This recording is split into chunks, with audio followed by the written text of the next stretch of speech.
by our marae, and people like me who live in the big cities, when somebody dies or we have to go back home to the marae, we expect it to be someone there to greet us, and we expect that the lights are on, that there's the kettle's on, and that the lawns are mowed, and all of that mahi, all of that amazing mahi is done by the ahika, those volunteers who look after our marae every single day, so that people like me can go and live in the big cities and come back home 2 or 3 times a year. So I just want to give them a big shout out, because our marae would be derelict without them. Oh, kia ora, Anton, fantastic, yeah. $4 billion a year, that's the value you can place. If you want to put a number on volunteering, that's the value, Michelle. That is extraordinary, isn't it? It is extraordinary, and I would just also highlight that's the economic contribution of the 1 million into organisations, and you could, Amazing. If you start thinking about the other million or more in doing informal stuff, and then you think about the multipliers for social well-being, connectedness, mental health, I'm going to put about $1 trillion on it. Yeah. Wonderful to have you on, Michelle. Someone said, well, Liz says, if there were no volunteers, so many children would miss out enjoying sport. That's us. Ngā mihi kia kōrero mō ēnei kōrero tauke.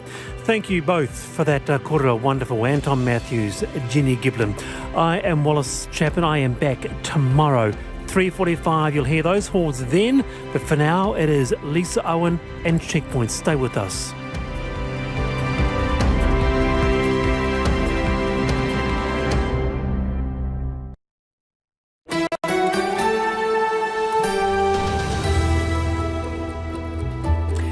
Te whakarongo mai koe ki te reo irarangi o Aotearoa. This is Checkpoint on RNZ National. I'm Lisa Owen. Haere aki nei.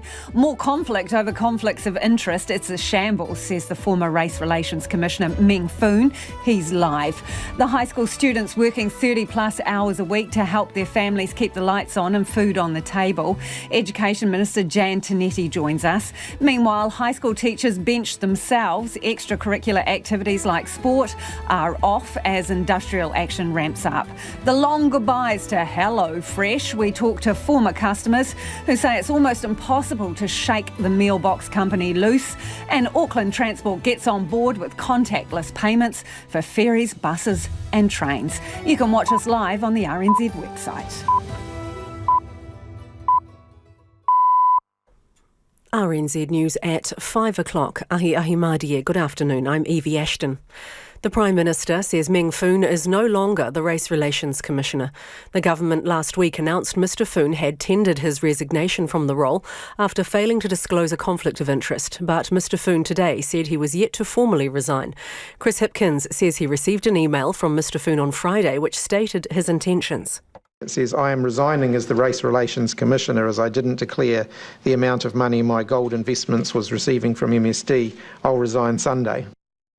Meng Foon says his email to the Prime Minister was a heads up, not a formal resignation letter.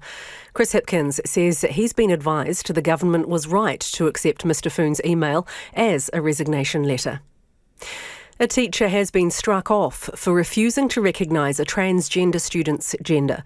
The teacher's disciplinary tribunal says the man was guilty of serious misconduct. Here's education correspondent John Gerritsen. The tribunal's decision says a Year 10 student at the teacher's school in 2021 was transitioning from female to male and asked to be called a male name. Due to his Christian beliefs, the teacher refused. The student complained, prompting the teacher's resignation, which was followed by a mandatory report of potential misconduct. The tribunal says the teacher's defence of the charge was offensive and hysterical. It says his actions adversely affected the student and risked significant harm. It ruled that the man is not fit to be a teacher and cancelled his registration. Secrecy surrounds deliberations that could suspend ongoing industrial action by secondary teachers. The Post-Primary Teachers Association has been asked to agree to arbitration of its pay dispute with the Education Ministry. The union said on the weekend its executive would consider the recommendations from the Employment Relations Authority. But today it's refused to confirm even if the 30-member organisation is meeting. Prime Minister Chris Hipkins will meet with China's President Xi Jinping in Beijing next week. He will also have formal sit-downs with Premier Li Qiang and the Chairman of the Standing Committee of the National People's Congress, Zhao Leji. Mr Hipkins says he plans to discuss the war in Ukraine, human rights, regional and global security, climate change and economic stability. He will visit Beijing, Tianjin and Shanghai during the week-long trade mission and is accompanied by a number of leading New Zealand companies. Air New Zealand doesn't know yet what caused a damaged windscreen that aborted a flight bound for Tokyo. Lucy Sia has more. The Boeing 787-9 Dreamliner, which can seat almost 300 people, took off around 9 o'clock this morning, but was turned around about 3 hours into the flight. Air New Zealand says the damage happened to the outer layer of the windscreen.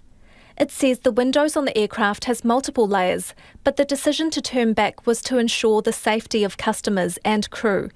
The jet has now landed back at the Auckland airport. The government is removing one of the conditions it was set to impose on early childhood education centres as part of its 20 hours free extension. The scheme pays subsidies for the first 20 hours of attendance, and the budget last month said it would be extended to 2-year-olds. But the early childhood sector warned that requiring centres to offer enrolments for 20 hours only, if requested, could mean some centres running at a loss.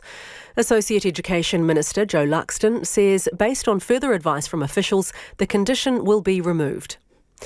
In news just to hand, police are at a property in Auckland's Half Moon Bay where one person has been found dead in the property.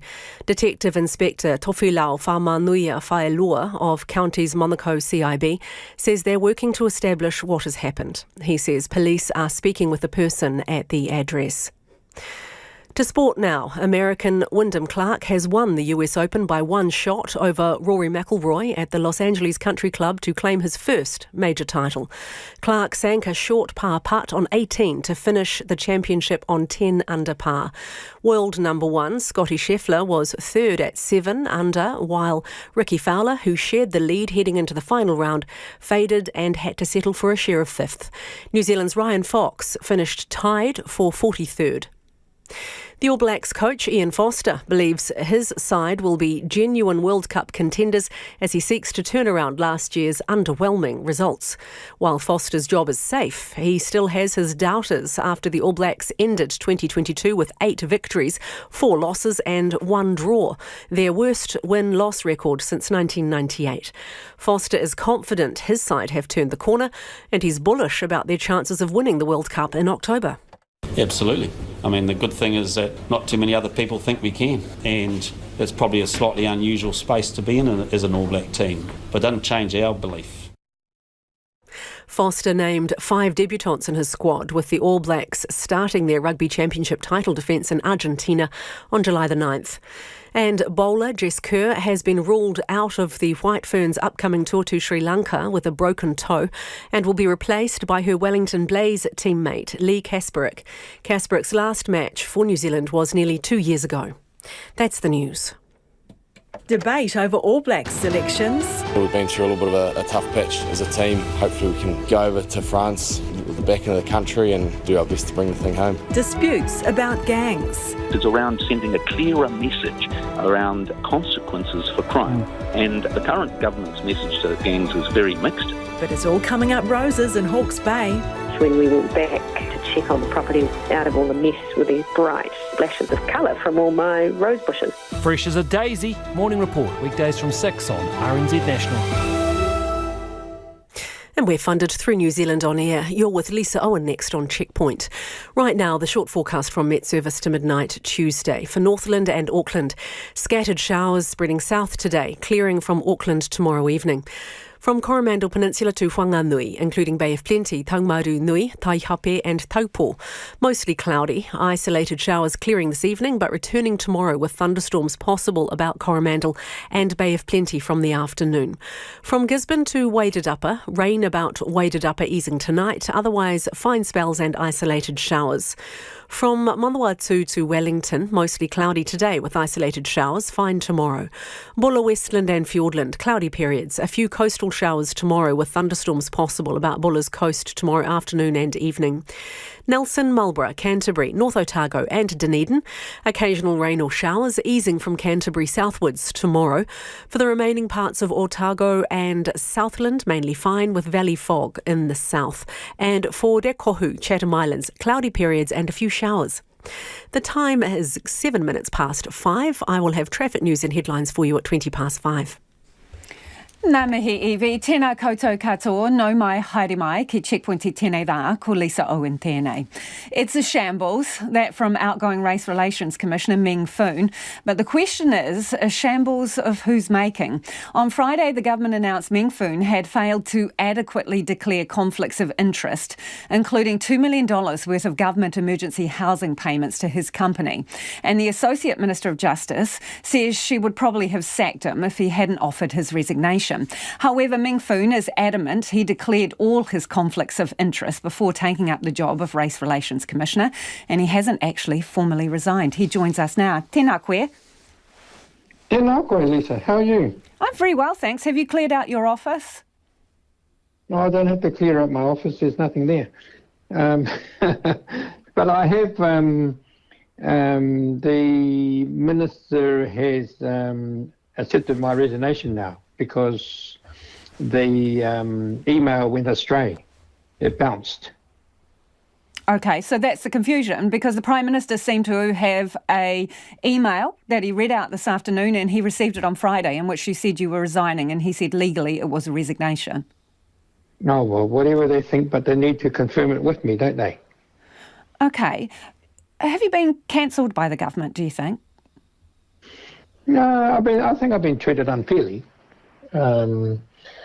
Because, you know, there's other MPs that actually haven't declared their interest, and I seem to be the scapegoat. How so? How so? Because in 2019 I have declared that our company runs MSD emergency housing. I sent that along to the to the MOJ. I sent my register to the Human Rights Commission, all before I started my job and all before I was confirmed by the Governor-General. However, during the transfer of that list onto the Human Rights Board list, they deleted 40% of that list. Okay, this is important because I want to go through some of this detail with you. The Human Rights Commission says that the materials you have provided were updated. That is why they now show MSD payments to your emergency housing company. The Board of Register was updated on the 7th of June, they say, after they asked you to update it. So the information wasn't there when you first came into office as the Human Rights Commissioner. And then the next thing they say is in your signed declaration to the Commission, you listed your company, MY Gold Investments, but made no mention in that declaration of the fact that you were getting payments for emergency housing. So who's right here? I'm right, because the list that I provided had all my financials of the various things that I've been involved in, but it didn't have the financials for the emergency housing. The emergency housing at that time, year ending 19, was about $9,600. And so as time progressed, the list that they are actually going on, it didn't even have director on it. So they have seen the list originally. I've got all the material here. Everybody's got it. Yeah, and I've seen those documents. I've seen those documents you've forwarded. And the thing is, again, on the Human Rights Commission declaration, you mention your company, but no details of the fact that you had at that point, even if it was $9,500, you had received money for emergency housing. And the point is, the other list you have provided with your conflict of interest register, in the top corner, it says updated on Wednesday, the 7th of June, which is the Human Rights Commission's point that you only updated and made a full declaration after you were called on the issue. It was 7th of June this year. Correct. Oh, no. I've been updating my register all the time. Look... so are they spreading misinformation about you? Well, I'm saying that I've got my information, and I only discovered it a little while, about two weekends ago. And I can prove to you that I have declared emergency housing and it has been deleted from the Human Rights Commission register. So what do you reckon is going on? That. What do you reckon's going on, Meng? Why would they do this? Know. What is the motivation? I don't know. I provided new information. I was hoping that they would give me a fair go and revisit the information and the new evidence that I produced. But to no avail, and so, it's the consequence of me not declaring the political donations, and at the time of the housing inquiry, I didn't declare my conflict of interest or my perceived interest at the board table at that time. Okay, and there's no obligations, Lisa, no obligations at all to declare any financial sums at all in any policy of the Human Rights Commission or in most boards. So you have raised the issue of political donations, that you think that is part of this. Do you think that getting rid of you is a way of cleaning up any controversy around your political donations to Kiritapu Allen? I don't know the politics of politics, but You're a smart man, Meng. What do you reckon? Well, I know what I did, and I can say that I acted independently right through. I gave reasonably evenly to Kiritapu and Tania Tapsell. She wasn't an MP at the time.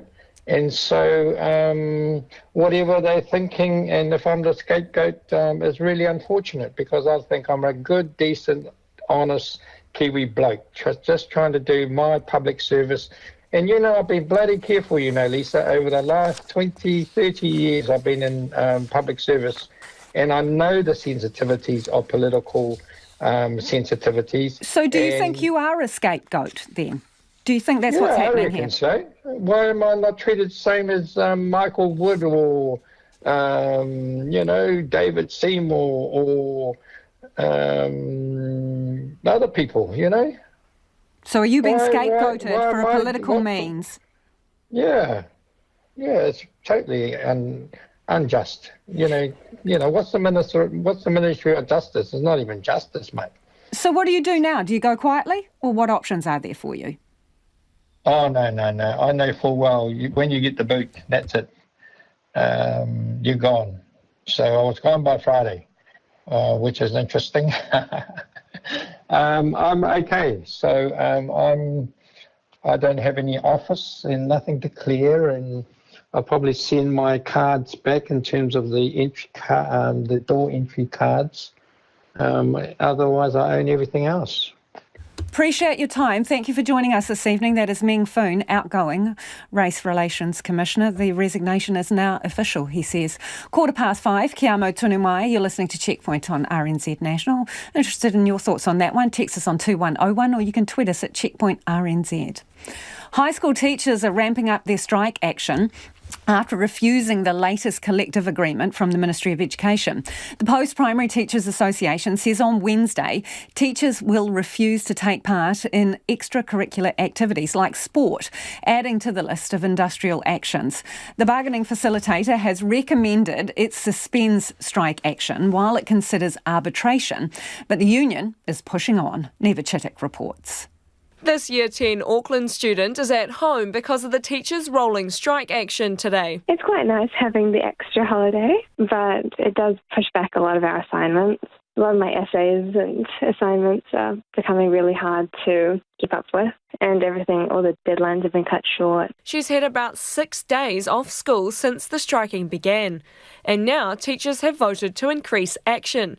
On top of rolling strikes, refusing to relieve during planning time and refusing to work outside school hours, they will not be taking part in extracurricular activities on Wednesday. The Year 10 student says they are feeling the effects. A lot of UNICEF, UN, those kind of things. So they'll be quite sad to see us not be able to do service opportunities like that. Sports. I know there's a lot of people who will be quite sad to not be able to do competitions and games. School Sports New Zealand's Chief Executive Mike Summerall says most standard games can be rescheduled between schools. but that varies across the motu. A bit harder in places like Christchurch, where a whole school sports system happens on a Wednesday, and that incorporates a lot of teacher support to allow that to happen. Mr Summerall says they negotiated an exemption for striking teachers for the summer tournament week and are considering doing the same for August's winter tournament week. That comprises of around 40,000 students representing their schools in all manner of sports. Those dates are confirmed and communicated years in advance. It would be my hope and my expectation that whatever action may be happening at that time, that it doesn't impact on young people's ability to participate. He says teachers are the glue that hold the system together, and they need more time and resources to keep running sports on top of their existing workloads. We support any action that's going to improve that. I just hope that the consideration for the young people at the centre of this, who sport means so much for, is as valued, and I'm sure it is. For some parents, their support for the strikes is waning. This parent, whose comments have been voiced, is concerned their children's education is suffering. Please stop and listen. Many of us aren't saying you don't deserve better pay. We're just simply saying our children deserve a voice as well, and that our concern for them is as valid as the things you were fighting for. They would like to see a different form of action taken. The Ministry of Education's Alan McGregor-Reid says any disruption to learning is unfair on students. But Ms McGregor-Reid says the NCEA system is flexible and there are opportunities to manage the amount of disruption from the strikes so students are not disadvantaged. The Ministry will keep working with the Qualifications Authority to monitor the impacts in case there's a need for further measures. The North Canterbury community is reeling after 5 people died in road crashes in just 3 days. 2 of the accident spots are 3 minutes' drive from each other. On Friday afternoon, a school bus carrying Rangiora High School students and a car collided at an intersection just outside of Sefton in North Canterbury. On Sunday night, 2 cars hit head-on, resulting in the deaths of 3 people. Rachel Graham has more.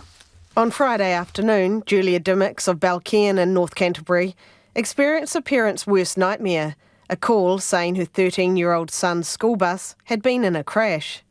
She rushed to the scene to see a crowd of fire trucks, ambulances and police cars, and the school bus crashed in a paddock. It was actually really terrifying because we managed to call his cell phone on the way, but it was the school bus driver that answered it, but he wasn't talking and the background noise was quite horrifying. 2 people in the car involved in the crash died at the scene.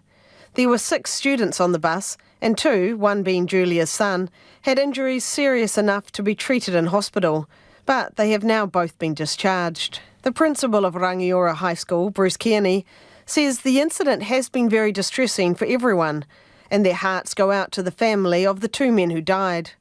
He says the school is offering support to the students involved. We have a counselling team of 4 counsellors. They'll wrap themselves around those 6 students. And then we'll also talk to the ones who would normally be on that bus run. Remember, this is at the end of the bus run, so there are kids who would normally be on there. Some of them will be feeling a little bit anxious. But our focus right this minute are those 6 students. Bruce Kearney says the crash also highlights the dangers of school buses not being required to have seatbelts. Julia Dimmicks says she was horrified when she realised there was no seatbelts in the bus. And I assumed that school buses had seatbelts. In 100-kilometre country areas with narrow roads, it's completely illogical to not have seatbelts, especially with transporting children. And I can't imagine the government could ignore this issue any longer. I'm actually scared about sending my son to school without a seatbelt on the school bus. The accident on Friday involving the school bus was at an intersection on a rural road just out of Sefton. And on Sunday afternoon, a 3-minute drive away, another serious crash happened on State Highway 1 on the Saltwater Creek Bridge. In that crash, 2 people died at the scene and a 3rd person was taken to hospital in a critical condition, but died overnight. The Wood End Sefton Community Board Chair, Shona Powell, says the 2 locations are quite different and there was nothing to indicate any common factors. She says an unfortunate connection between the 2 tragedies is that it is likely that some of the local volunteer fire brigade members will have dealt with both incidents. I know that the Wood End Volunteer Fire Brigade were called out to both accidents, and it has a personal cost to them as well. They're trained to deal with it, but it's a huge personal cost for them, and yeah, they're part of our community too. People living near the two crash sites said they have seen far too many near misses before these fatal crashes, but they felt it was the driving that needed to improve, not the roads. The Waimakariri District Mayor, Dan Gordon, says the 5 fatalities will have a profound effect on people, and the council will provide whatever assistance is needed for any investigations. Rachel Graham reporting there, 22 minutes after 5, and you're with Checkpoint on RNZ National. Homai or whakaaro, we would love your feedback on anything you've heard on the program this evening. Don't forget you can text us on 2101, tweet us at Checkpoint RNZ, or the email address checkpoints@rnz.co.nz. Time to go to Evie now. Ko Evie anō tēnei. Outgoing Race Relations Commissioner Meng Foon has told Checkpoint he did declare all of his conflicts of interest before taking up the job. He says he's a good, decent, honest Kiwi bloke trying to do public service and is a scapegoat for political means. After another day of disruption, the high school teachers' strike is no closer to resolution, and members of the Post-Primary Teachers Association are set to refuse to take part in extracurricular activities on Wednesday.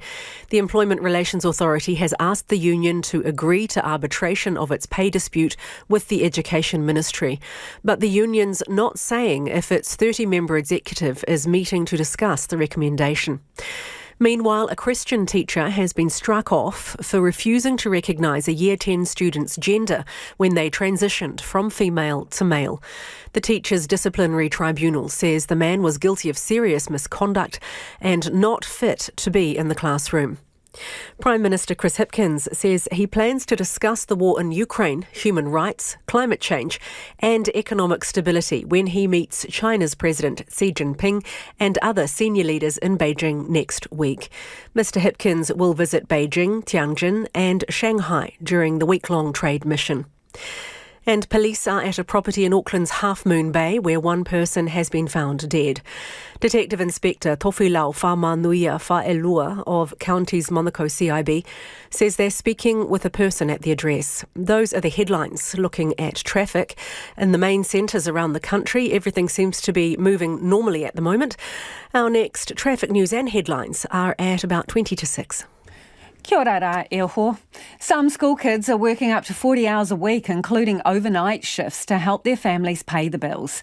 Students from Auckland's Tamaki College and Sir Edmund Hillary Collegiate told TVNZ's Q&A it's what they've got to do to help keep the lights on and put food on the table. Some of their teachers are even helping out with essential bills, including for power. Our reporter Tom Taylor spoke to some students in Otahuhu. We will come back to that a little later, but joining us now is the Education Minister and Minister for Child Poverty Reduction, Jan Tinetti. Tēnā koe, Minister. Kia ora, Lisa. What do you think of students working that many hours, high school students? Well, clearly that's distressing, and it's not acceptable that these young people are working those long hours outside of school hours to help their families get by. Education gives them choices, and that limits their ability to take those choices up. So have you got any idea about how many young people are in this situation? Look, anecdotally, the Ministry of Education understands there's been an upswing, but that's only from discussions they've had that have come up as part of wider discussions with individual secondary schools. They don't have that data, but they're going to continue to keep asking those secondary school principals. OK, so they believe there's an upswing and you think it's not acceptable. So what specifically can the government do to help? Look, we also know that this requires all of government approach to this. One thing that we have done in education is that we have looked at and have changed the equity funding index within education, meaning more money to go into schools. Some schools are using that, and many schools are using that to increase the number of pastoral care hours to help identify the issues, but also approaches that we can take in that all-of-government way to support those families. Minister, can I just interrupt for a second because I'm interested in that? Could they use the money, for example, to say to a student, you can work one less shift at the takeaway joint, we really need you to turn up for your exam, we'll pay you the money for that shift? No, what they can do is that they can identify the problem. What are the supports that family needs to enable that young person to be working less hours? So what are they missing out on? Those are the sorts of things that, in my experience at a Decile 1 school, our pastoral care people were able to get in, able to find out what the wraparound supports were needed for those families and organise to get those wraparound supports in place. I just want to play you some of the interviews with some of these young people who are working. Any of you work a part-time job? Yeah, I do. What do you do? Construction. How many hours a week? 26 hours a week. 26 hours a long time school. That seems like quite a lot. Dad. Thanks to my dad. How do you find that kind of juggling schoolwork? It's pretty hard because I'm in school and I have to work every after school. But I'll keep it going. Yeah, so you're going there after school today? Yeah, after training. Right, so that must be starting pretty late then? Yeah. What kind of time does that go to? 12:01 in the morning. So after that, presumably, you've still got like some homework to do and that kind of thing? No homework, straight to sleep. So homework kind of goes on the back burner? Yeah. What kind of job do you have? Oh, KFC. You know the one Negri East? The one here with no drive-through? Yeah, I work there. How often are you doing that? This week I work 6 days, 40 hours, because I can't do over 40 hours. 40 hours, that seems like a lot alongside school. That's like a full-time job. Nah, it's not, but it's a part-time job. Because I start at 4:30 after school, finish at 12, and then night, yeah. Does that tire you out? I mean, that's like pretty big work. Kind of, yeah. But now I'm used to like waking up early. Why did you decide to start doing that? It was just my auntie that wanted me to start a job. Fair enough. You help them out? Yeah. Yeah, is that the big part of it, to just help out? Yeah, help out my family. Helping out them is good. So, Minister, you hear there, that is essentially a second generation of working poor, isn't it? Absolutely, and that's what I say. It's clearly not acceptable. We know that this is a very complex situation. We know that what interventions that we've put in are showing child poverty rates reducing, but we know that there is so much more to do, and that's why we now have to look at those way more complex solutions that we can apply, and those are the discussions that I've got going on. As I said, this is all of government. This isn't just on education. We need to look at how we can wrap around to reduce this inequity. Some schools are helping with payments, as I mentioned, to cover students' shifts if they need them to come in for exams. And also some teachers are paying bills, household bills, out of their own pocket. Is that right?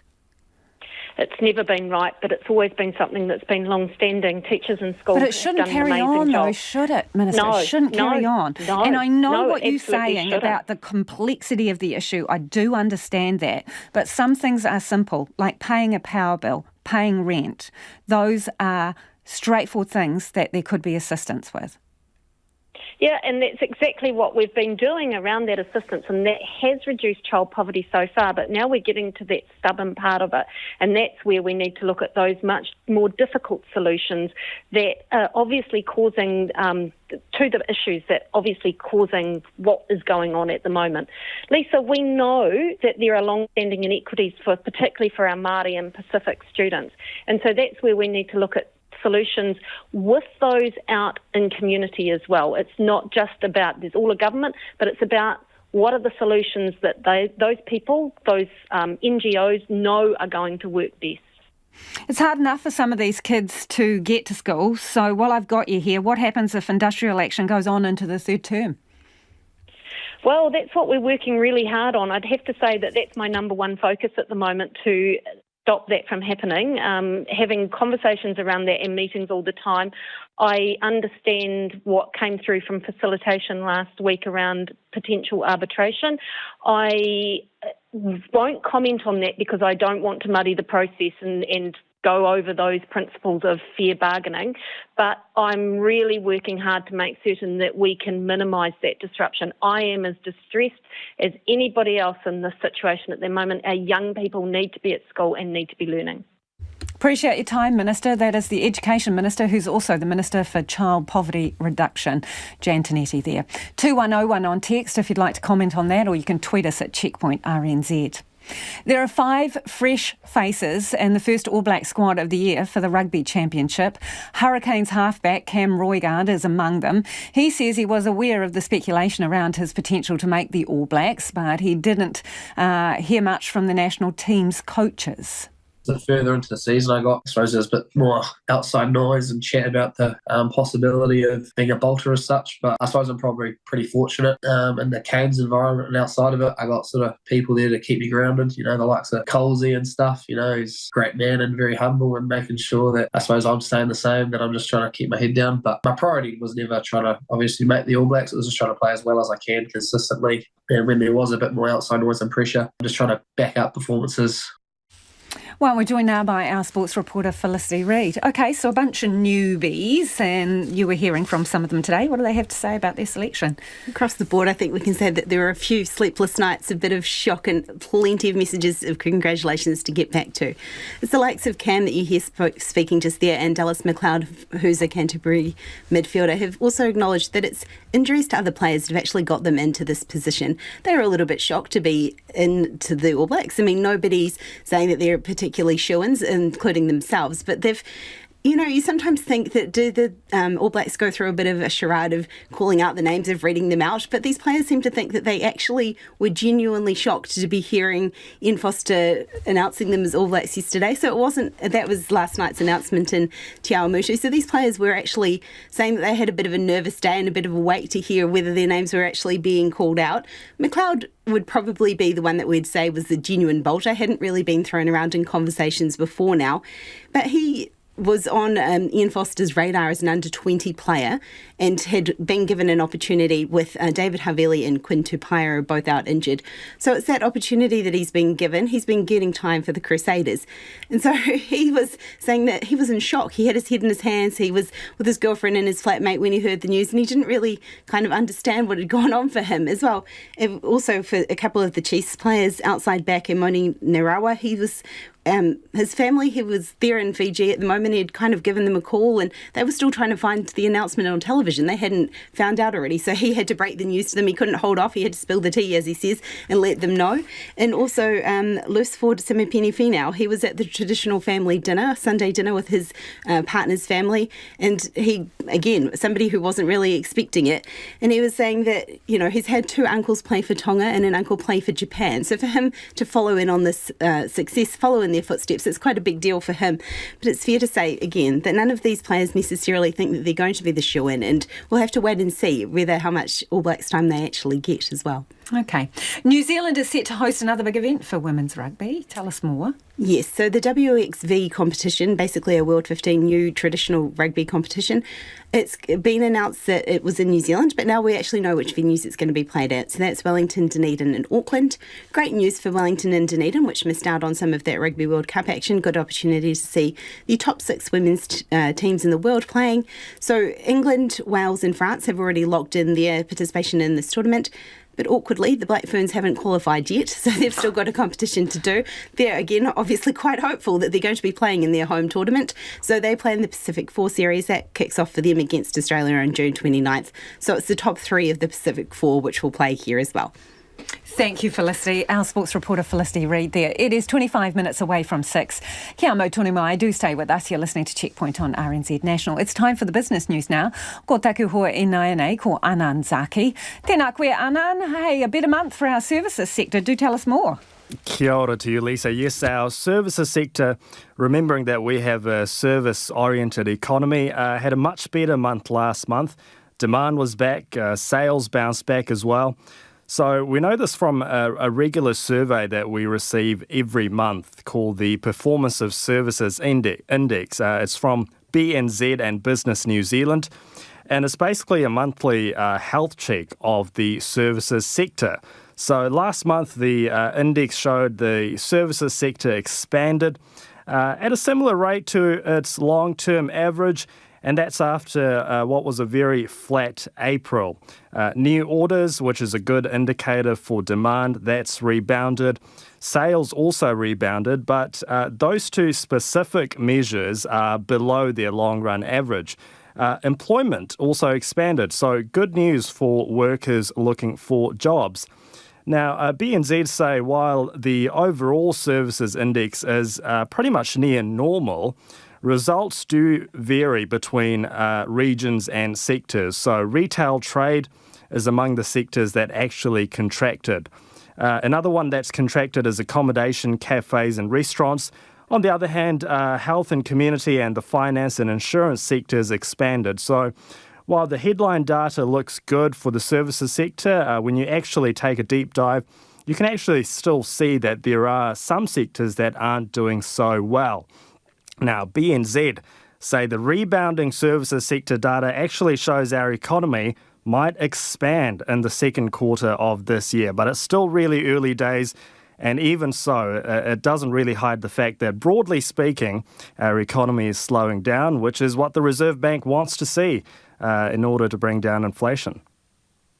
Well, I'm interested in this next one, Anna, and you can now find out your money personality. Uh-oh, yeah, that's right. Well, I mean, there's a new study out from AUT and the money website Sorted, and it's looking at New Zealanders' money personalities, and it's found that about a third of people are categorised as minimalists, so they don't like to take risks, pretty frugal, and they're confident about managing their money and saving, and they also tend to save for short-term goals. And then they are followed by what's called the enterprisers, making up about 29%. They look ahead further into the future. They actually like looking after their finances. They're wise with their money and want to maximise their savings and want to make a return on their investments. And then in third place, we've got, for some who might argue might be the fun ones, might be you, Lisa, they're the socialites. They like having nice things, sharing their wealth. They're outgoing and aren't too focused on their long-term goals. And the research has found that boomers are more likely to be minimalists, so frugal and don't like risks, whereas Generation Z or Zoomers, I hate that term, but Zoomers, they tend to be socialites or enterprisers. So a bit of a mix of outgoing, short-term focus, but that serious element of wanting to maximise savings. I shan't be put in a box, Anand. Take us for a spin around the markets, please. Well, a bit like the Christchurch weather today, a soggy day for the local top 50 index, down 49 points or 0.4% to 11,751. In terms of currency, our dollar is at 62.2 US cents and 90.6 Australian. Thank you, Anand. Ka kite, Anand Zaki there with Business News. Some of your feedback now, a number of you getting in touch about our interview with the Education Minister, Jan Tinetti. This is about some people, young people in high schools working really long hours to help their families pay basic bills like electricity and rent and still trying to keep up their school studies. William's got in touch to say modern slavery in New Zealand. Look no further than school kids having to do big work hours to help whānau. Step up, you politicians. This one, school kids work while New Zealand can't get their head around some form of wealth tax. A me country. So Education Pastoral Support will be advocating to WINS to get full entitlements, this person asks. And Di's got in touch to say, thinking about the working poor, why was it ever okay for wealth to just trickle down? Couldn't it have been more equitable? Thanks for your feedback on that issue. Do keep coming. 2101 on text or tweet us at Checkpoint RNZ. It is 20 to 6. Keep your whakaaro coming. We love your feedback. 2101 on text. Tweet us at Checkpoint RNZ. The email address also checkpoint@rnz.co.nz. Time for the headlines. Anea Iwi, mina pita kōrero. Outgoing Race Relations Commissioner Meng Foon says he's been treated unfairly. He says the director of a company that received more than $2 million from the government. He's the director of a company that received more than $2 million from the government for emergency housing. He told Checkpoint he declared all his conflicts of interest, but some information was deleted from the Human Rights Commission register. The Prime Minister is defending not consulting with the early childhood education sector on its budget announcement extending 20 hours free ECE to 2-year-olds. The government today removed a condition that would have required centres to offer enrolments for 20 hours only if requested. Some providers said that could have forced them to run at a loss. Air New Zealand is investigating what damaged the windscreen of a Boeing 787-9 Dreamliner as it flew from Auckland to Tokyo, forcing it to turn back. Air New Zealand says the windscreen has multiple layers and only the outer layer was damaged. US Secretary of State Antony Blinken has met China's top diplomat, Wang Yi, at the start of the second and final day of a rare visit to Beijing. The visit's aimed at preventing the many disagreements between the rival powers from spiralling into conflict. And an Auckland skipper made an urgent mayday call today after his dog accidentally drifted away on the boat's smaller dinghy. The Maritime Police Unit says Huxley got his sea legs out in Hobson Bay this morning. Acting Sergeant Jesse Gendon says Huxley was rescued, floating 400 metres from his owner. Those are the headlines. Looking at traffic in the Bay of Plenty, State Highway 36 south of Tauranga. A crash is reportedly blocking that highway between Mangatoi Road and Taumata Road. Expect delays. And in Wellington on State Highway 1, the urban motorway northbound, due to a breakdown, the right lane is closed just north of Molesworth Street on-ramp. Assistance is en route. Please expect delays and pass with care. Our next news and weather is at 6 o'clock. Poor Huxley, Evie. I'm glad he floated back to his owner with a little bit of assistance. Okay. I wonder if his fleas can swim. Or he had a life jacket. More in the next bulletin. A group representing Māori forest owners says Māori could be billions of dollars out of pocket as a result of proposals to review the emissions trading scheme. The government today released for consultation a series of options to reform the scheme. Ideas range from tweaks to the existing system to setting up a whole new ETS market. Climate reporter Hamish Cardwell has more. Māori are major forest owners, but often on marginal land, which has been difficult to make money from. Some Māori see selling units on the ETS, carbon farming, as a major opportunity. The government today released reviews into the ETS and permanent forestry, asking for the public to weigh in. Chris Inslee, who represents a group of Māori foresters, says it could be incredibly prejudicial to Māori, jeopardising huge amounts of possible ETS revenue. They will eliminate the $10 to $16 billion development opportunity for Māori off marginal land. Who's the loser in all of this? It will be Māori. Chris Inslee took unsuccessful legal action to stop the release of the review, with more to play out in the courts.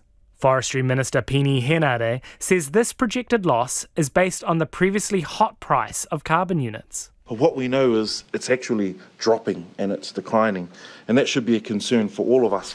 Climate Change Minister James Shaw says the review will try to ensure that Māori have options for how they use their land. Changes to the ETS are crucial. It is the single largest tool to get the country to meet its climate obligations. Its current settings make it cheaper for emitters to buy credits from planting trees than investing to cut emissions. It has prompted an increase in pine being planted. James Shaw says if changes are not made, it could cause a flood of credits from new forests and a corresponding price crash. A collapse in the carbon price would also be catastrophic for landowners, in particular Māori landowners, who have invested heavily in forestry on the assumption of rising or at least stable carbon prices. The government today released 4 ideas to reform the ETS. Options include restricting the amount of units available in the scheme, allowing the government or foreigners to buy credits, but the biggest change, assessed by officials as being the most likely to achieve what's wanted, would be establishing a whole new ETS market. There would be one scheme for emissions reductions and one for things that remove emissions from the atmosphere, like tree planting. Dr. Christina Hood from climate consultancy Compass Climate says it would not be overly complicated to set up. We need to be thinking about emission reductions and support for forestry as 2 independent issues and trying to solve both of those rather than continuing to trade them off against one another. The large increase in pine planting has prompted an outcry in the rural sector over fears productive land will be swallowed up and communities hollowed out. Beef and Lamb Chief Executive Sam McIver says his organisation has pointed out for years major flaws in the ETS. The government's acknowledgement today that it isn't working and that it requires change is encouraging. There is a lot of detail to work through, but on the face of it, there looks like there are some practical options here that will make a difference, and we'll absolutely be submitting on those. After public consultation, the final advice will go to whoever wins October's general election. That report from Hamish Cardwell. Saying goodbye to HelloFresh is proving torturous for some customers who say unsubscribing is almost impossible, and in some cases the charges keep coming even if the meal boxes don't. In the past year, the Commerce Commission has been contacted by more than 100 HelloFresh customers with queries mainly about subscriptions but also about pricing, quality and refunds. It's still investigating whether the meal box company has breached the Fair Trading Act that carries penalties up to $600,000. Checkpoint spoke to some former customers about their long goodbyes to the subscription service. I'm Annabelle. I live at Rotakari, which is just on the northwest corner of Hamilton. And I'm a former HelloFresh customer with a bit of a story. Yeah, how long did you last with HelloFresh? About 4 years ago, we lasted one box, 2 meals, before we cancelled. That's not long. Why was that, Annabelle? The meals take too long to cook, and we just didn't like the meals. Okay, so that was a few years ago, and more recently you went back on the website to check out their pricing, and then what happened? Well, I've just been looking at it. It was actually Easter Thursday, and I thought, I wonder what their menus are like, wonder what their prices are like. Saw that they deliver on Tuesdays, and that just doesn't suit our family rhythm. And so, having not pressed buy, I closed out of the website. I had logged on because I had to have a log on to actually be able to see the details I wanted, but backed out. So Tuesday, Easter, whatever that Tuesday is, my rural delivery postie turns up with a box for me, and I said, what's all this about? And she said, it was there to collect at the depot this morning, and there were emails from HelloFresh to say, hope you enjoy your order, kind of thing. I'm thinking, how does this all work with an expired credit card? So hang about, Annabelle. You go onto the website. You don't make a purchase. You're just checking out the prices. I log in. Yeah, you log into your account to check it all out, but you log out without making a purchase, and then hello, you've bought something you didn't order, and it turns up on the doorstep. On charge to an expired credit card. Yep. So, how do you feel about HelloFresh and their service? Not good. I haven't yet complained to the Commerce Commission, but I will be one of the many who does. My name's Wayne Grattan, and we are from Otaki, up on the sunny Kapiti coast.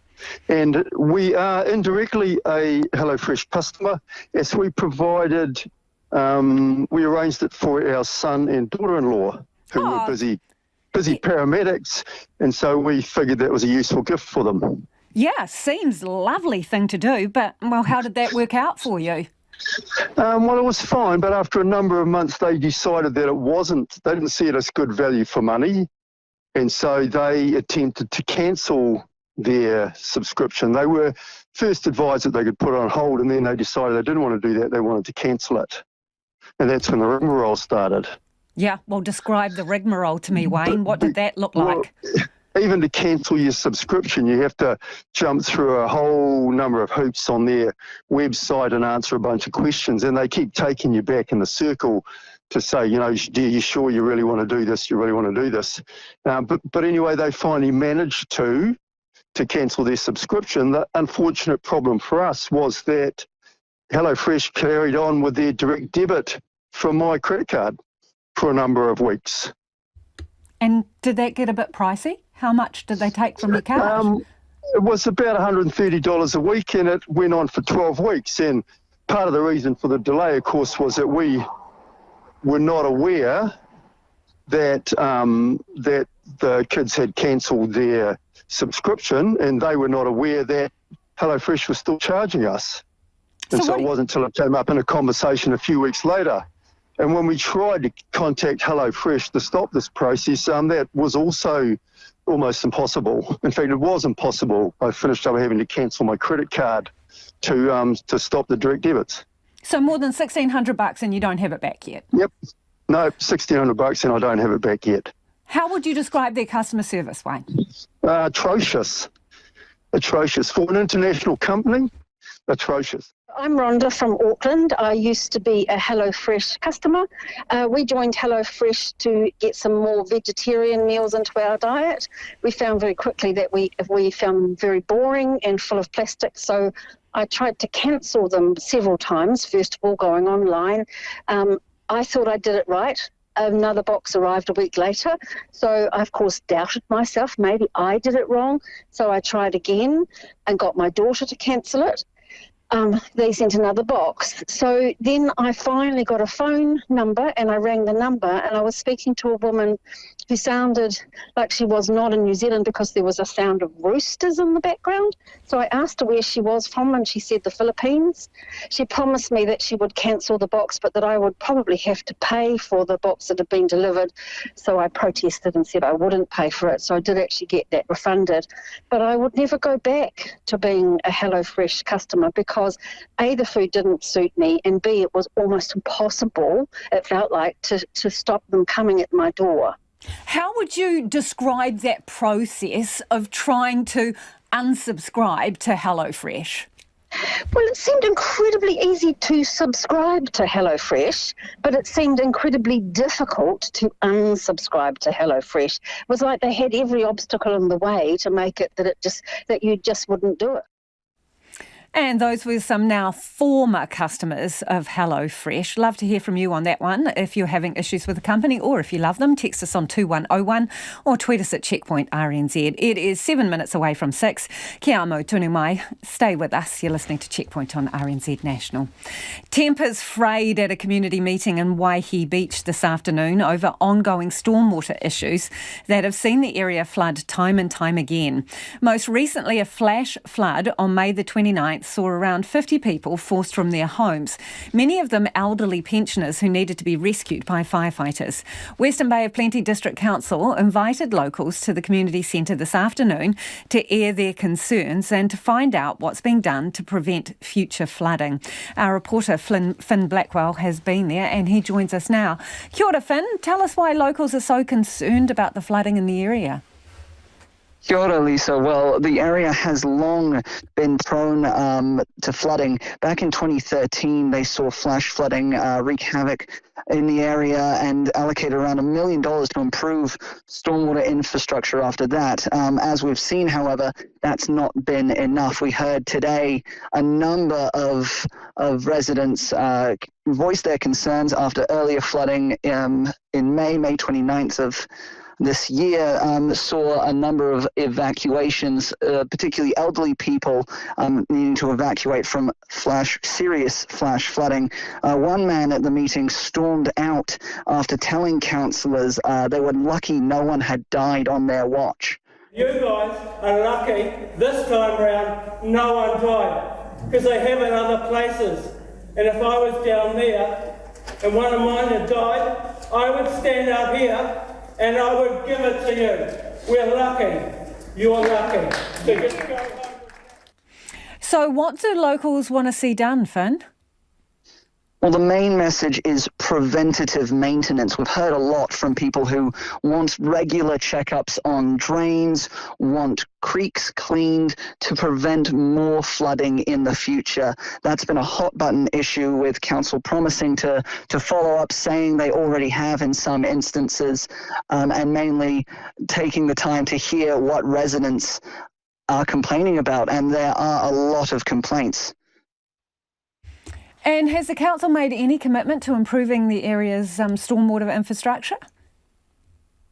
Well, they've allocated around $19.6 million in their long-term plan for 2021 to 2031, and that's to help manage stormwater throughout Waihi Beach. They're hoping to do that through a number of different projects, things like bank protection against erosion. That was an issue that came up a number of times from locals tonight.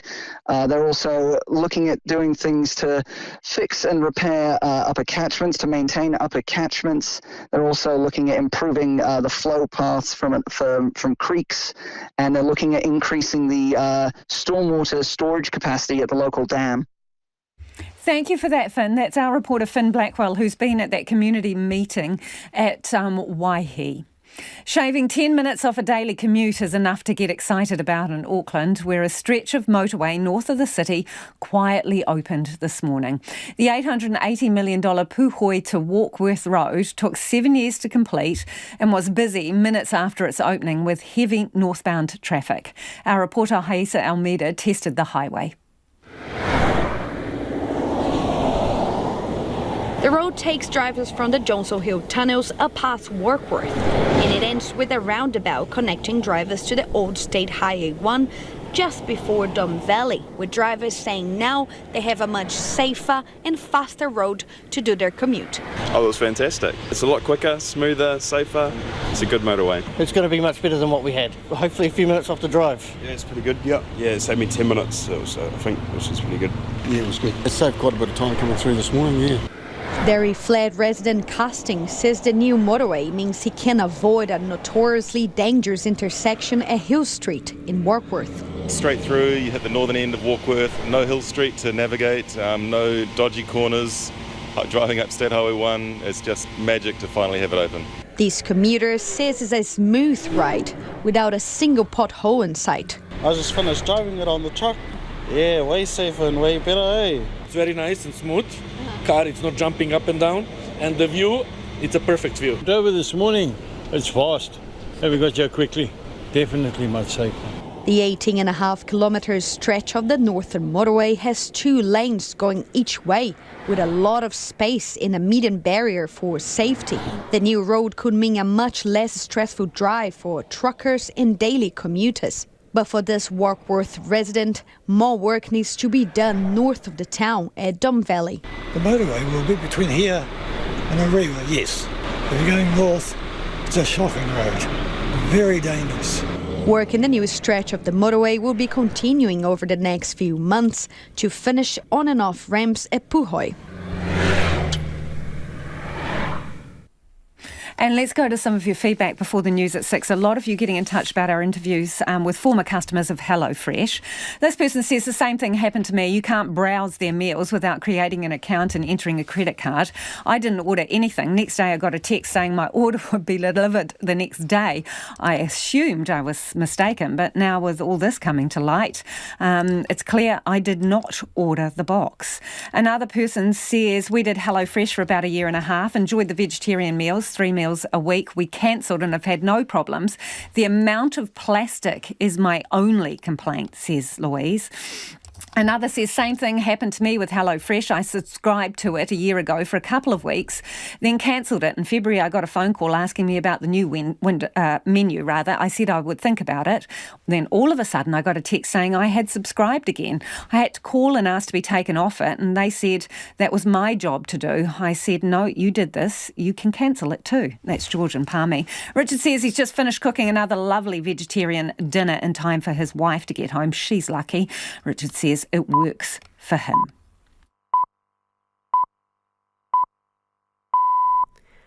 RNZ News at 6 o'clock. Paul Mardier, good evening. I'm Evie Ashton.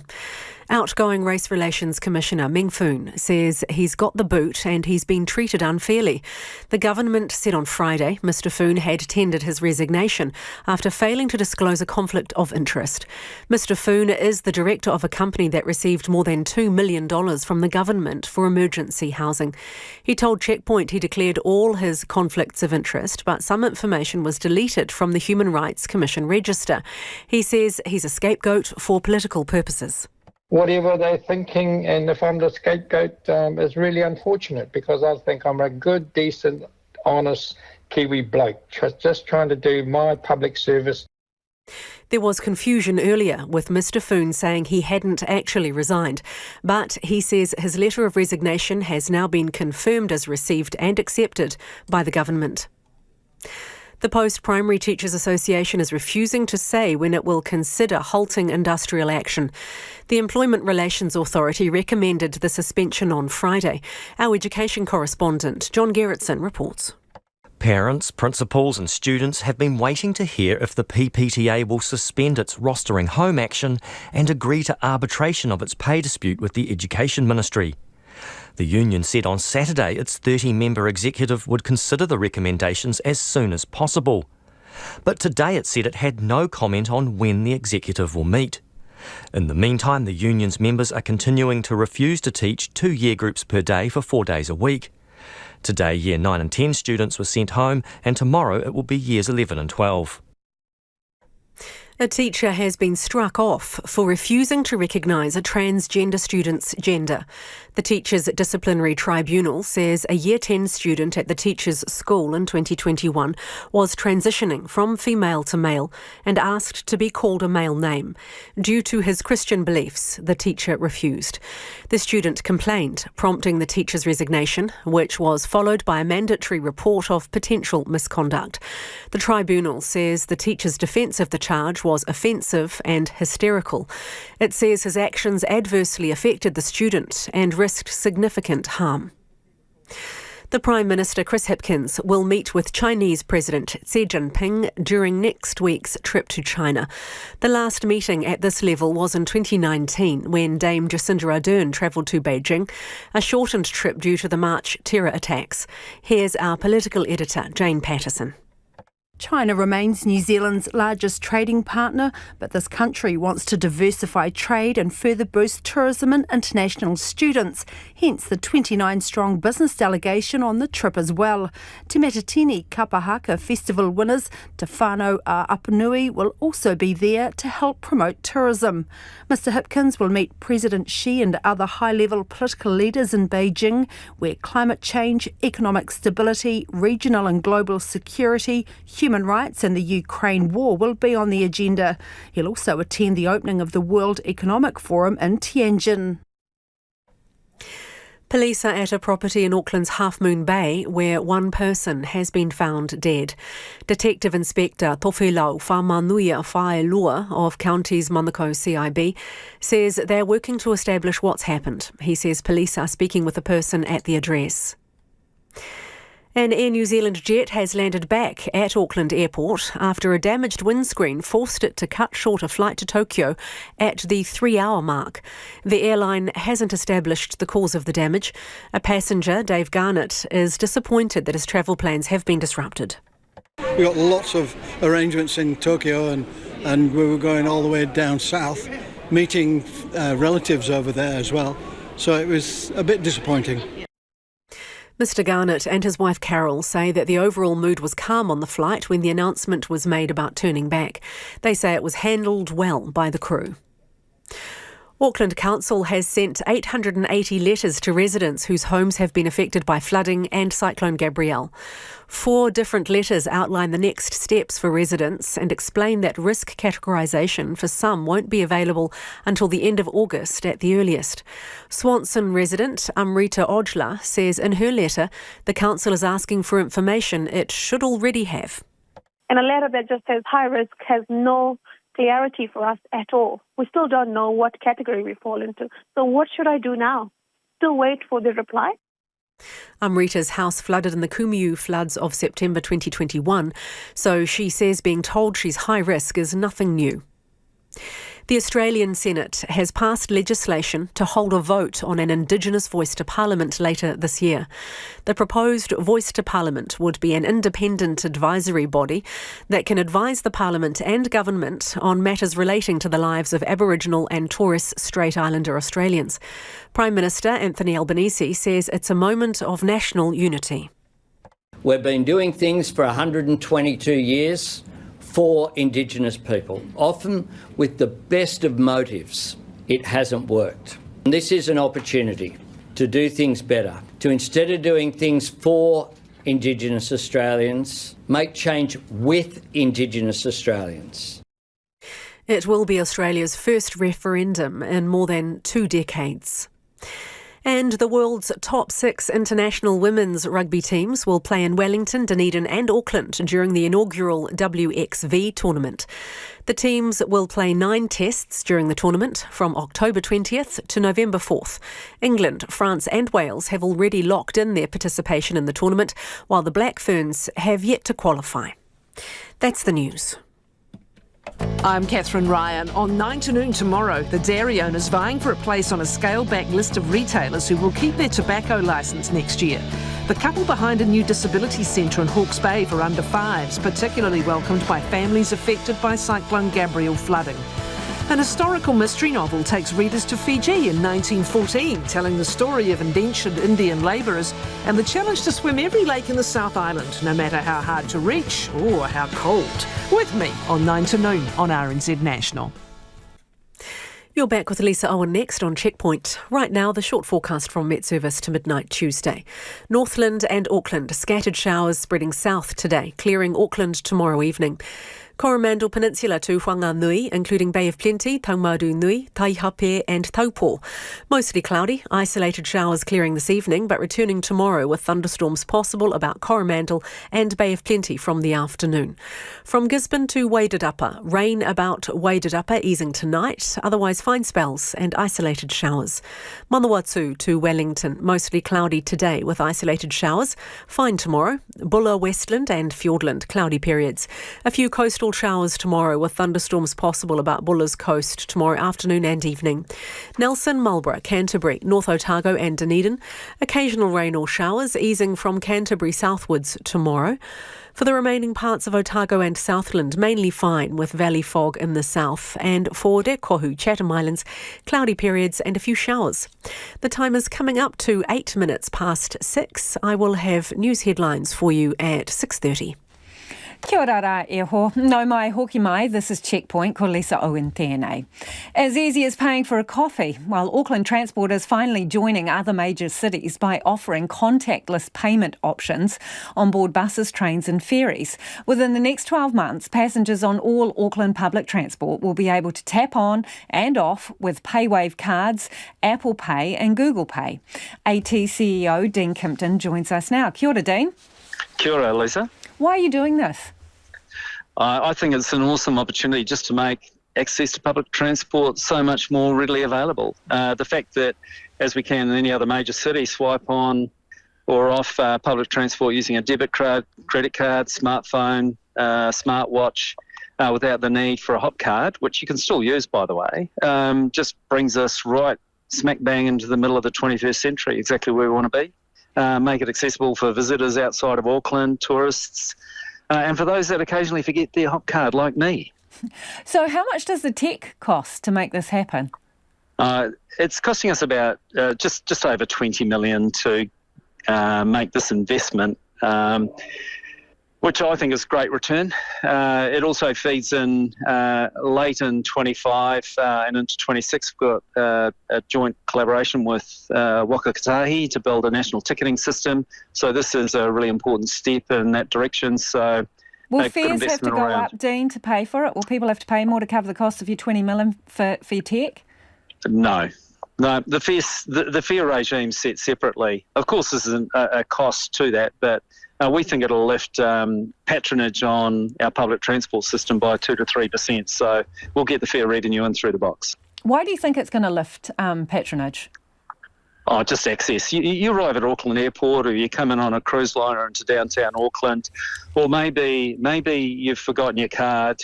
You can now access it. So we'll definitely see that opportunity to lift patronage just because you've made it easy to get on and off the bus, the ferry, the train. So if you use a hop card at the moment, you get a cheaper fare for the stages, correct, right? So yes. If you pay with a kind of a smart pay option, are you going to get a discounted fare or are you going to get pinged more? No, you won't. So the deal is no, you won't get a cheaper fare or you won't get pinged? You won't get a cheaper fare. You'll be paying full fare if you're using that device. If you want the concession, you'll need your hop card. In the future, when we go to the national ticketing system, it'll be account-based. So you'll be able to load up your concession as part of your account. It'll recognise that. But that's still 2-3 years off. So we're not quite there, but we wanted to bring this solution in fast and hard, which is exactly what we're doing. So presumably then also for pensioners, for example, who get discounted fares or any other group that gets discounted fares, they need to keep using their hop card as a payment form or else they won't get those. Correct. They will still need to use it. It's about 40% of our users have concessions, so they will still need their hop card, and there'll be a lot of communication on this. We want all of our customers to be really clear. Just the added advantage, you've got more flexibility now. Have you figured out yet how to tell if someone is under 25 or under 13 in terms of ticketing for the discounted fares for public transport? So when it comes, what we'll be doing is looking for people to declare their age, and we're going to operate on a trust model. We think we can spend a lot of time pursuing those that can't be trusted to load up the right information, the accurate information. At this stage, we're not proposing to pursue that specifically. We will have a look to see what happens, and then we'll tailor some solutions around where we think there's people not playing the game fairly. Okay, so you're locking that in. There's not going to be any special system for these younger people who get discounted tickets. The driver is just going to take what they say as truth. Correct, Trust. at this stage. And we will then, we're working on a trust model. If we find that we've got abuse of that, then we will have a look at it. But you can spend a lot of money chasing 1 or 2% of the population, and at this stage we're not going down that route. Others in New Zealand may choose to do so, but at this stage in Auckland, we want to get that fare structure out as fast as we can so people can start to enjoy, there's two things in here, isn't there? One is the solution, which is the smart device, but also the new concession fares. We want to get those out as fast as we can so people can enjoy them. Thank you for joining us. That is Auckland Transport CEO Dean Kimpton there. So that will mean that you don't just have a hop card, you can pay with your PayWave, etc., but you will get charged more. Be aware of that. The government has tweaked a key budget policy by backing down on a condition it was imposing on the early childhood education sector. As part of last month's budget, it extended 20 hours free ECE to 2-year-olds from March next year. But in doing so, it imposed a number of new conditions for centres if they wanted to receive the subsidy, including requiring centres to offer enrolments for 20 hours only if requested. Some providers had raised concerns the condition was unworkable and would cause them to run at a loss. The Prime Minister, Chris Hipkins, says he's heard the concerns loud and clear. What a number of centres have said, and particularly the case for smaller centres, they've said that that would impact their financial viability because the extra hour or two that they might be also charging parents for is the difference between it being viable and not viable. So we've heard that feedback. They'll still need to charge by the hour, but they will still be able to bundle the 20 hours with paid hours. Mr Hipkins is also defending not consulting with the sector before the announcement was made at the budget. This is a process that we go through almost every year across a range of different government decisions where budget funding is allocated and then we'll work through with the relevant sector, whether it's education, whether it's health, whether it's any other sector. A requirement for centres to provide transparency to parents around exactly what they are charging will remain. The All Blacks assistant coach, Joe Schmidt, believes the pressure the All Blacks face is like nothing else in world rugby, but he's confident this year's group can win the World Cup. The All Blacks selectors have named their squad for the Rugby Championship with 5 debutants included. Former Ireland head coach Schmidt will be in charge of the All Blacks attack as they seek to turn a team that suffered a turbulent 2022 into world champions. RNZ's rugby reporter Joe Porter spoke to Schmidt and asked him if the pressures and external expectations faced by the All Blacks were different to those endured by Ireland. It is quite different. I grew up as an All Black loving kid. I've always loved the All Blacks, so I got up. I'm that old that I used to get up and listen to the radio with my old man and listen to commentary coming from the other side of the world. So, I think New Zealand has a kind of a fixation with rugby that I love, and that does mean that you live in a fishbowl and there's that pressure. But that wasn't, in Ireland it's the 4th sport behind Gaelic football, hurling and soccer. And I think we were 9th in the world when I started. But by the time we got to 1 in the world before the last World Cup, I think the players felt every bit as intimidated as All Black players feel. And I think part of what's difficult as a coach is unleashing that sense of I suppose pressure, because playing with that pressure it can cause hesitation, it can cause guys to be a bit more conservative, and you've got to go out and win games. You can't defend your way to a World Cup win unless you've got a really powerful set piece, and there's one team who have managed to do that 3 times, I guess. What's different about World Cups? What makes a World Cup a World Cup? World Cups are one-offs, and once you get to the playoffs, the microscope, and there is pure sunlight through that microscope, and it burns if you don't get to where you need to be. And so everyone's under the microscope a little bit more, and it's an incredibly exciting times. It's an exciting time. I remember in 2015 where we were playing a quarter-final in Cardiff, the same as the All Blacks and the French, and you could not move in that town. You get the whole environment becomes World Cup focused, whereas you can sneak into a bit of space usually even before a big test match.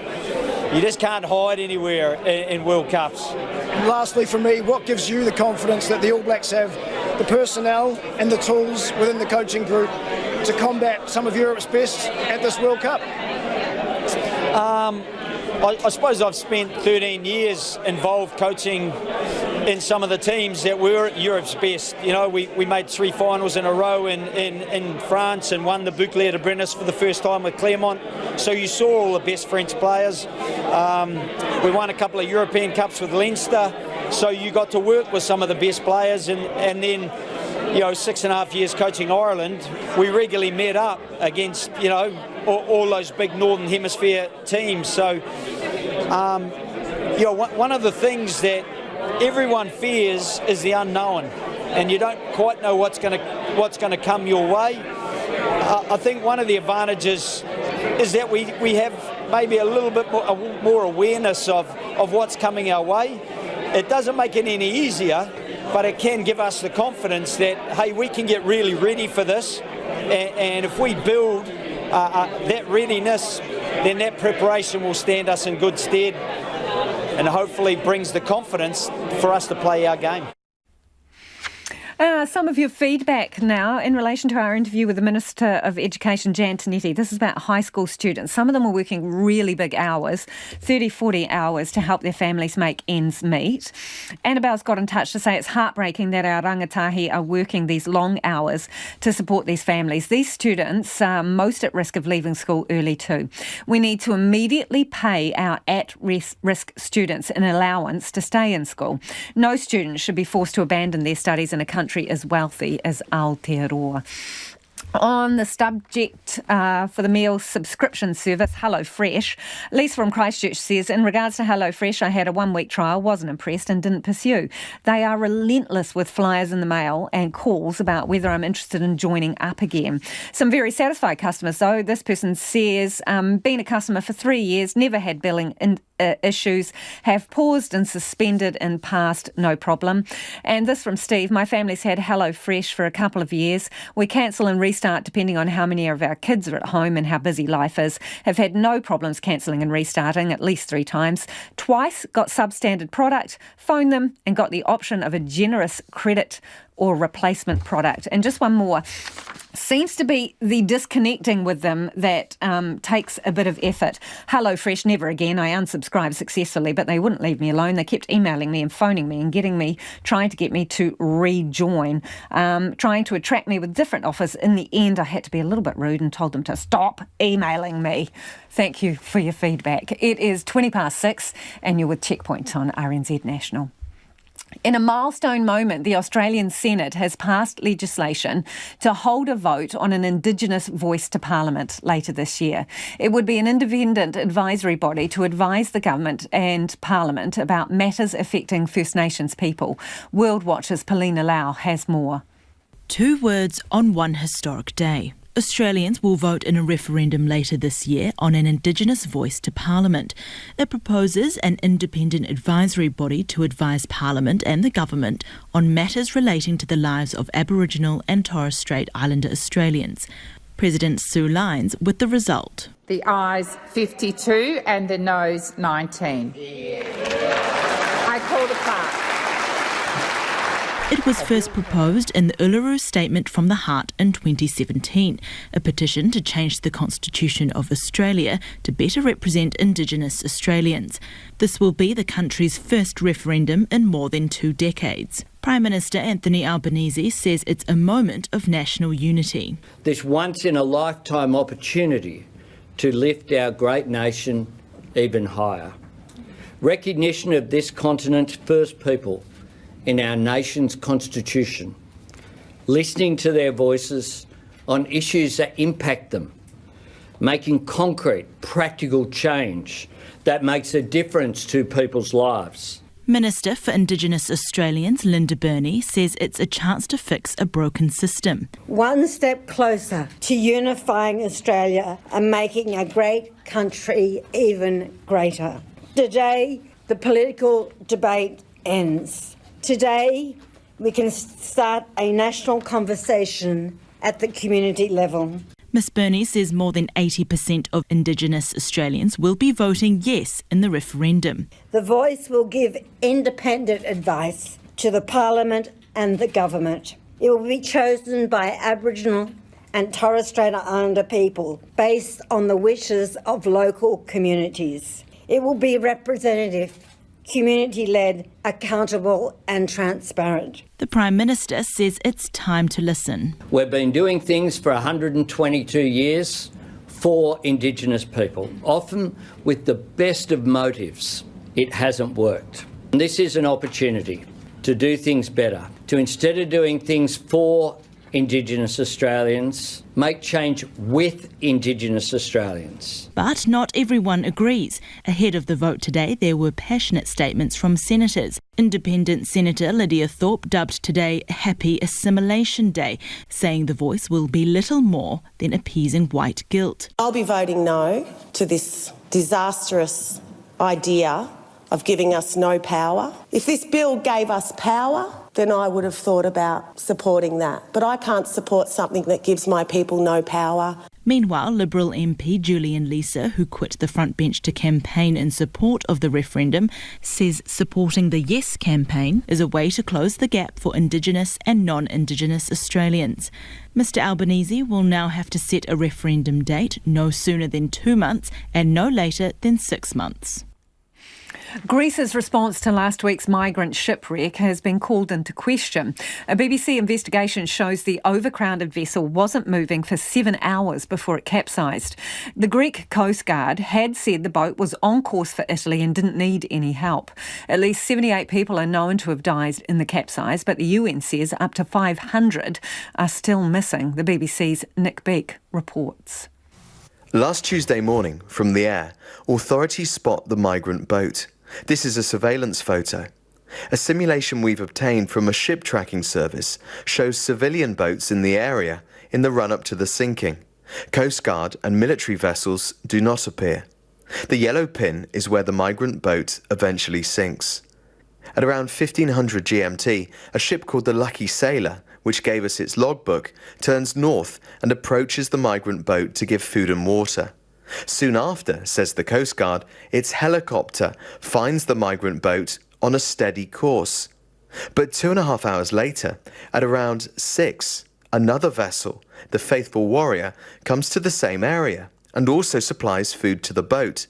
BBC Verify has confirmed this is footage of it happening. From 7:40 until 10:40, Greek officials see the boat keeping a steady course and speed, they say, from a discreet distance. This is what they initially claimed. But this close-up image they themselves published from this time period looks like the migrant boat isn't going anywhere. And let's look again at the activity of the last 7 hours. It's all around one specific spot, suggesting the migrant boat has hardly moved. Remember, all this time, Greece says it's not in trouble and is on its way to Italy, so doesn't need to be rescued.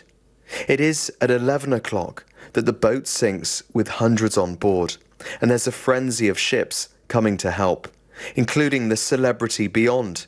A luxury yacht, the Mayan Queen, is then instructed to assist and takes the 100 survivors to shore. They safely reach the port of Kalamata, but leave behind serious questions about the whole Greek response. And Greek authorities have not yet responded to the BBC's findings. The Prince of Wales is making it his mission to end homelessness in the UK. Prince William is launching a 5-year plan to tackle the issue and says there will be social housing built on land he owns as heir to the throne. The BBC's Daniela Ralph reports. A Father's Day family photo, informal and relaxed, the Prince of Wales with Charlotte, Louis and George. And teaching them about life outside of royalty is a priority for him. In a Sunday Times interview, the Prince says he wants to take his children to a homeless shelter and describes having chatted to them on the school run when they've seen people sleeping out. I'd say to the children, why are they there? What's going on? I think it's in all our interests. It's the right thing to do, to expose the children at the right stage, in the right dialogue, so they have an understanding. Like mother, like son, Diana, Princess of Wales, took both William and Harry to visit a homeless shelter when they were young boys. Confidence is a big thing. Confidence is a big thing, yeah. For her eldest, it was the start of a long-term interest in tackling homelessness. Last week, he opened a new housing development in South London You're not allowed to flick it like that. as patron of the homeless charity Centrepoint. But he comes at this subject from a position of immense privilege. As Prince of Wales, he runs a Duchy of Cornwall estate, 130,000 acres of land, mostly in the southwest of England. As part of his long-term project to try to ultimately end homelessness, there is a plan in its early stages to put social housing on Duchy land, something William says is at the front of his mind.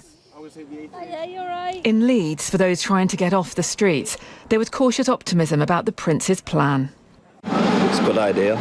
Hopefully he does it. Because I'm fed up of being on the streets myself, do you know what I mean? Right, hopefully they do something about it, you know what I mean? Because obviously there's too many people dying on the streets. There's too many young families on the streets and that, you know? Last year, he was selling the big issue. Later this month, he'll launch his homelessness project, as the Prince of Wales tries to use his voice and maybe his land to help end homelessness. Some of your feedback before we head off this evening. One of you is pretty excited about Auckland Transport coming up with a new system where you can use PayWave. They say, oh yay, catching up with the rest of the world using PayWave on public transport. On the subject of Meng Foon, former Race Relations Commissioner, surely someone who has served the public for as long as Meng Foon has, first as Mayor and lately as Race Relations Commissioner. He deserves a more considerate exit, that listener says. Another says Meng Foon's behaviour is mischievous and it is appropriate he leaves. That's Wendy's reckons on that subject. Helen on the teachers, ramping up industrial action. I'm rapidly losing patience with teachers, however worthy their claims are. Someone else, though, says parents and teachers are fortunate that teachers are only refusing to teach 2-year groups each day. In the UK, we walked out and stayed out until we got what we had asked for. That is all we have time for this evening. Late News team will keep you updated throughout the night. If you missed anything, you can check us out on Spotify. Ko te kaupapa tuatahi a pōpō, and tomorrow from 5 a.m. First up, look into those pesky booking fees that sting you when you are buying tickets online. Tune in for that one, 5 a.m. tomorrow. We'll see you a little later in the day. RNZ News headlines at 6:30. Paul Marie, good evening. I'm Evie Ashton. The Prime Minister is encouraging secondary school teachers to agree to independent arbitration for their long-running pay dispute with the Ministry of Education.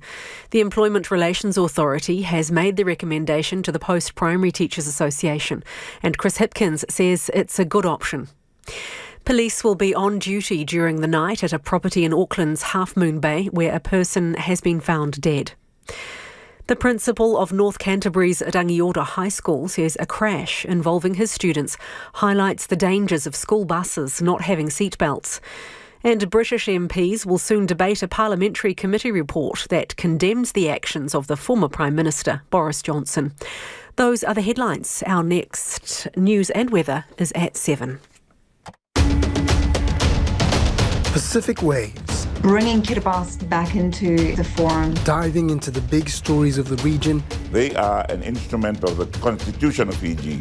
And shining a light on issues affecting Pacific peoples in Aotearoa and around the world.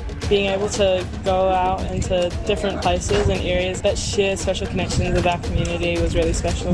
We tala noa to Pacific leaders, newsmakers, experts and commentators, and bring you up-to-date coverage from our dedicated RNZ Pacific team and talented correspondents on the ground in the region. Pacific Waves at 8:15 weeknights on RNZ National. Kei te whakarongo mai koe ki te reo irirangi o Aotearoa. You are listening to RNZ National and Trending Now. You're with me, Evie Ashton, through till 7 o'clock. You can text us on 2101.